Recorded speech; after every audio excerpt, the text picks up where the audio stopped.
자, 전생에 어떤 인연이었는지가 궁금한 두 분. 네, 한동훈 장관과 송영길 전 대표 팩트로 싸운다 이렇게 잡았습니다. 자, 송영길 전 대표가 공격을 하면 한동훈 장관이 되받고 거기에다가 이재명 대표까지 또 소환을 해서 썰전에 썰전이 이어지는 연쇄 효과입니다. 저희가 싱크 열전으로 준비했습니다. 어렸을 때 사법고시 합격해서 검사하면서 갑질하면서 노동을 해봤어요. 땀을 흘려봤어요. 뭐 남을 위해서 봉사활동을 해봤습니까? 피 같은 국민 세금으로 월급 받고 일하는 사람입니다. 지난 20여 년간 늘 그 생각하면서 더 열심히 일하려고 노력해 왔습니다. NHK 이거는 제가 초선호 때 내가 돈 내고 간 것도 아니고 그때 원내대표 선거가 치열해서 막 당선된 초선호원들을 선거운동하려고 선배가 술 한 번 맥주 한 잔 사준다고 불러서 갔던 자리예요. 이게 룸사롱도 아니고 그냥 단란 주점입니다. 룸사롱에서 여성 접객원들 불러서 술 먹고 여성 동료에게 쌍욕한 거, 그게 팩트고 그 나머지는 다 의견입니다. 그렇게 국회의원들을 능멸하고 헌법기관을 능멸한 사람이 국회의원이 되고 싶어요? 불체포 특권의 그 갑옷을 입고 싶습니까? 저에 대해서요? 저에 대해서 얘기한 게 분명합니까? 이재명 지금 더불어민주당 대표에 대해서 얘기하는 거 아니에요? 대한민국은 지방자치단체 공직자가 지방자치단체의 개발 사업 관련해서 거액의 뇌물과 불법 자금을 받으면 감옥에 가야 하는 나라입니다. 아직 재판이 끝난 게 아니어서 좀 더 지켜보도록 하겠습니다. 네, 우리 말바라면 또 우리 대변인계 데모 김유정 전 의원님인데 이 썰전 누가 이겼습니까? 그에 앞서서요. 제가 송영길 전 대표에 대해 잠깐 변명하자면 세비의 25%를 늘 기부를 했어요. 송 전 대표가? 네, 그리고 봉사도 많이 했고 굉장히 공부 열심히 하던 분이고 독서도 많이 하고 외국어 공부도 열심히 해서 아마 파리에서의 전국 구상이 있었을 텐데 돈봉투 사건 때문에 돌아와서 지금 검찰 소환 한 번 없이 8개월간 지금 이렇게 있었던 거잖아요. 다음 주에 소환돼서 이제 이렇게 출석 일자가 정해졌다고 하니까 다행이라고 생각하는데 이렇게 설명하시는 거 보니까 송 전 대표가 졌다고 할 것 같은데 그동안 굉장히 이제 이런 것들에 대해서 좀 화가 차곡차곡 쌓여 있었던 것 같아요. 그래서 이제 험한 표현도 나가고 이랬었는데 자 이제 결론을 말씀드리면 제가 보기에는 한동훈 장관 승이에요. 왜냐하면 다른 거는 이제 모르겠어요. 근데 특히 이제 5.18 그 전야제 때 이제 술집에 가서 이런 부분들이 있잖아요. 그거는 굳이 할 필요 없는 이야기들을 계속 설명을 했거든요. 근데 이제 그러면 길어지면 지는 거예요. 그리고 포커스가 지금 다른 데 있는 거잖아요. 5.18 민주화 기념일 전날 왜 술집에 가서 그런 일이 있느냐가 본질인 건데 그날 술을 누가 사고 뭐 내가 안 사고 이거는 중요한 문제가 아니에요. 그리고 그때 당시에 그 전야제 전날 그런 일 때문에 거기 참석했던 많은 사람들이 지금 계속 그게 낙인이 돼서 때만 되면 소환이 되고 사과하고 이런 일이 반복됐었고 그때 또 사과했었죠. 그런데 이게 지금 이렇게 또 주절주절 모든 것들을 다 설명을 하다 보니까 한동훈 장관이 한 큐에 얘기하잖아요. 이건 팩트고 나머지는 의견입니다.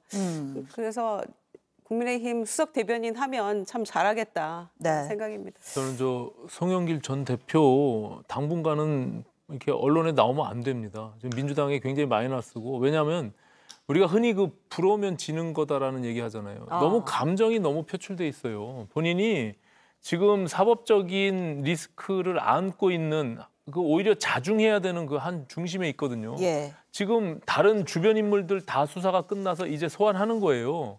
본인이 지금 7개월, 8개월 만에 지금 소환하는 거는 자진해서 갈 수 있는 일이 아니라 이제 본인이 정말 사법적인 부분들에 대한 심판을 받기 위해서 한 중심에 서 있는 거거든요. 그리고 뭐 과거의 이야기는 제가 김유정 의원님 말씀하셨으니까 더 이상 얘기는 언급은 안 하겠지만 정말 386 운동권 세대들의 이 시대 정신은 이제는 정말 저물어 갔구나. 이제는 시대를 너무나 못 읽고 있구나라는 생각을 갖고 있습니다. 저게 완전히 정말 꼰대 정신의 정말 표상이 될 수 있는 민주화 운동을 했던 386 세대들만이 지고지순한 진리인 것인 양 저렇게 이야기하고 다른 사람들의 노동의 가치 그리고 그들의 삶을 저렇게 폄훼하는 것은 제가 봐선 굉장히 큰 인식에 문제가 있다. 그렇기 때문에 저는 저렇게 감정을 섞어서 계속 방송에 나와서 네. 본인의 저런 주장들을 표출하는 것은 저는 민주당 전체에도 별로 좋지 않은 그런 모습이고 청년들이 어떻게 생각하겠습니까? 지금 민주화 운동 그 5.18 민주화 운동이 지금 벌써 40년 전의 이야기입니다. 지금 청년 세대들은 그걸 경험해 보지 못한 세대들이에요. 아주 새로운 삶들을 살고 있는 그런 사람들에게 네. 저런 식의 인식에서 만약에 저렇게 꼰대 발언을 하게 되면 청년들은 도저히 받아들일 수 없는 그런 인식이다라고 생각을 합니다. 예. 알겠습니다. 자, 한동훈 장관이 송영길 전 대표에 대한 반박뿐 아니라 이재명 대표까지 좀 끌어들여서 이야기를 했는데 그 민주당에서 이제 최근에 어제였죠. 그 이재명 대표의 측근으로 알려진 김용 전 부원장 관련 1심 선고가 나왔습니다. 불법 선거자금과 뇌물 관련해서 징역 5년 선고가 나왔고 법정 구속이 됐는데 이재명 대표의 사법 리스크가 다시 좀 표면화되는 거 아니냐라는 얘기가 나오고 친명계에서는 사법부가 사법 살인을 했다 이렇게 반발을 하고 있습니다. 민주당 박찬대 최고위원 이야기 듣고 이어가죠. 결과는 매우 아쉽고 유감스럽습니다. 뚜렷한 물증도 없고 유동규의 진술에만 매달린 검찰의 기소는 누가 봐도 명백한 정치 기소에 불과했습니다. 과거 군사 독재 정권 시절에나 있었을 법한 사법 살인이 다시 반복되는 것 같아 참담한 심정입니다. 예, 사법 살인입니까? 아니면 사법부의 정당한 판결입니까? 어떻게 보십니까? 저는 어떤 경우에도 사법부의 그 판단은 존중되어야 된다고 생각합니다. 예. 이제 그런데 다만 당에서 조금 아쉬워하거나 혹은 이해가 안 된다 이렇게 얘기하는 부분이 있는 거죠. 예. 돈을 전달했다고 하는 유동규 씨의 진술이 굉장히 오락가락했는데 결론은 증거 없이 그 진술만으로 이제 유죄 판결이 난 거잖아요. 예. 그리고 정작 유동규 씨는 뭐 무죄가 무죄가 난 나왔죠. 거 이런 부분들에 대해서도 조금 선뜻 이해하기는 어렵다라는 반응이 나오는 것이고요. 그래서 이재명 대표 얘기한 대로 재판 끝난 거 아니다. 예. 좀 지켜보자 이런 얘기 맞다고 생각하고요. 특히 당시 경선 당시에 뭐 굉장히 그 정치 자금도 많이 모아서 후원금도 그래서 쓰고도 남았다는 예. 건데 굳이 이런 불법 자금이 필요했을까라는 부분에 문제 제기가 있는 것이고 그래서 실제로 돈을 받았다면 그 돈을 어디에 쓰였는지 이런 것들이 좀 세세하게 나와야지만 이게 조금 더 설득력이 있지 않을까 싶어요. 오늘 장해찬 최고위원이던가요? 이재명 대표 체제가 끝났다 굉장히 세게 말을 하던데. 이제 김용 전 부원장이 이재명 대표와의 관계를 이재명 대표 스스로가 인정할 수 있는 최측근이잖아요. 예. 그렇기 때문에 저는 저 1심 판결에 대해서 이재명 대표가 입장 표명을 해야죠.